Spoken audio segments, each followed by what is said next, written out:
हमारे साथ बीजेपी के प्रवक्ता नीरज कुमार जी हैं। नीरज जी से जानेंगे कि सम्राट चौधरी ने जो 2 दिनों का समय दिया था, चूंकि 72 घंटे से ज्यादा का वक्त गुजर रहा है, तो नियोजित शिक्षक ये जानना चाह रहे हैं कि आखिर उनको अब कब बुलावा आने वाला है, चूंकि उन्होंने 2 दिनों का समय दिया था। नीरज जी, कब बुलावा भेज रहे हैं नियोजित शिक्षकों को? मुझे तो लग रहा है कि नियोजित शिक्षकों से ज्यादा बेचैनी पता नहीं क्यों मीडिया के कुछ भाइयों को है। अभी दिल्ली में हम लोगों की बैठक चल रही है और माननीय डिप्टी सीएम ने मुख्यमंत्री से इस विषय में बात भी की है और काफी कुछ संशोधन भी हुए हैं, जैसे कि ऑफलाइन परीक्षा भी दे करके लोग पास कर सकते हैं और परीक्षा के सिलेबस में भी बदलाव की बात हो रही है। मुख्यमंत्री जी के पास फाइल पहुंच गया है, माननीय डिप्टी सीएम भी दिल्ली में है, वो लौट के आएंगे। आते ही 1 दिन में 2 दिन में सभी के पक्ष में निर्णय होगा।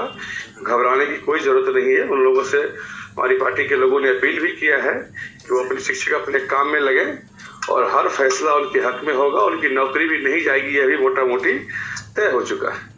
नहीं, बहुत चीजें तो क्लियरिटी हुई है आप लोग के स्तर से भी या शिक्षा मंत्री के स्तर से भी, और के पाठक जी ने भी जो लास्ट टाइम सीतामढ़ी में बहुत कुछ बताया था, साफ किया था स्टैंड की सरकार क्या सोचती है, विभाग क्या सोचता है। लेकिन वही सारी चीजें अभी चूंकि मौखिक रूप से चल रही है, संशोधन की जरूरत पड़ेगी आपको, जहां तक मुझे लगता है कि नियमावली में। तो आपने बोला कि फाइल भी संशोधन एक प्रक्रिया के तहत होगी, वो 1 मिनट में भी हमने बोला, बयान दिया और हो जाएगा, ऐसा नहीं होता है। हमारे माननीय डिप्टी सीएम साहब शिक्षकों के प्रतिनिधि से बात की, माननीय सम्राट चौधरी जी, उसके बाद उन्होंने मुख्यमंत्री से बात की है, शिक्षा मंत्री से बात की है, सब चीज प्रक्रिया में आ गया और शिक्षक भी इस बात को मुझे लगता है कि भली भांति समझ रहे हैं, इसलिए सब आंदोलन छोड़ अपने अपने कामों में लगे हैं। निश्चित रूप से उनके हक में फैसला होगा। शिक्षकों की नौकरी पर कोई भी खतरा नहीं होगा। और सिर्फ नौकरी नहीं, उन लोगों की और भी सारी मांगे हैं। इनफैक्ट वो लोग तो परीक्षा का बहिष्कार भी कर रहे हैं, हालांकि आप लोग ने बहुत सारी आपको सर देखिए, उसमें उनका जो मूल मुद्दा था, मैं बताऊं, मेरी बात भी होती शिक्षक नेताओं से, ट्रांसफर पोस्टिंग वाला उनका मूल मुद्दा था। जी, ये उन लोगों का मूल विषय था और इस पर भी सरकार विचार कर रही है जी। इस पर जब सरकार का कोई फैसला हो जाएगा फिर आपको हम बता देंगे।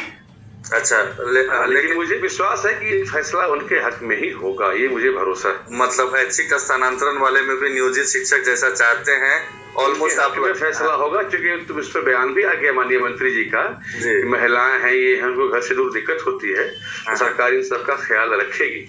जी, इन चीजों का सरकार ख्याल रखेगी। जब एनडीए की सरकार बिहार में है, जो शिक्षकों के हित में काम करने वाली सरकार है, और यही भाजपा जो एनडीए में आज शामिल है, शिक्षकों के हक की लड़ाई के लिए सड़कों पर लाठियां खाई थी भाजपा ने, भाजपा के नेताओं ने।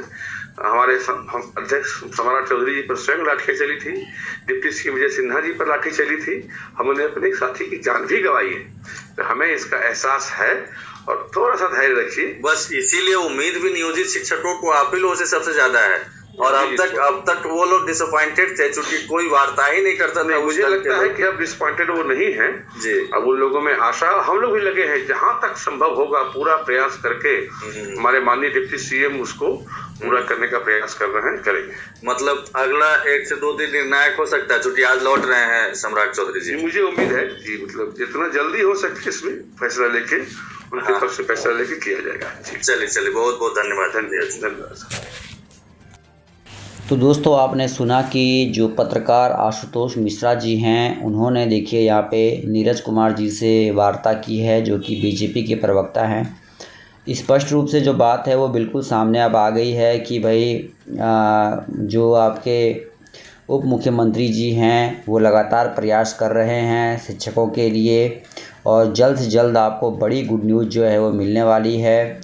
तो दोस्तों, इस वीडियो में इतना ही। पसंद आए तो दोस्तों को शेयर कीजिएगा और पल पल के लेटेस्ट अपडेट के लिए चैनल के माध्यम से बने रहिएगा, क्योंकि अब आपको जल्द से जल्द जो है उप मुख्यमंत्री क्या कुछ निर्णायक फैसला लेने वाले हैं, उप मुख्यमंत्री क्या कुछ करने वाले हैं, अब आपको जल्द से जल्द देखने को मिल सकता है। तो दोस्तों, इस वीडियो में इतना ही। धन्यवाद दोस्तों, जय हिंद।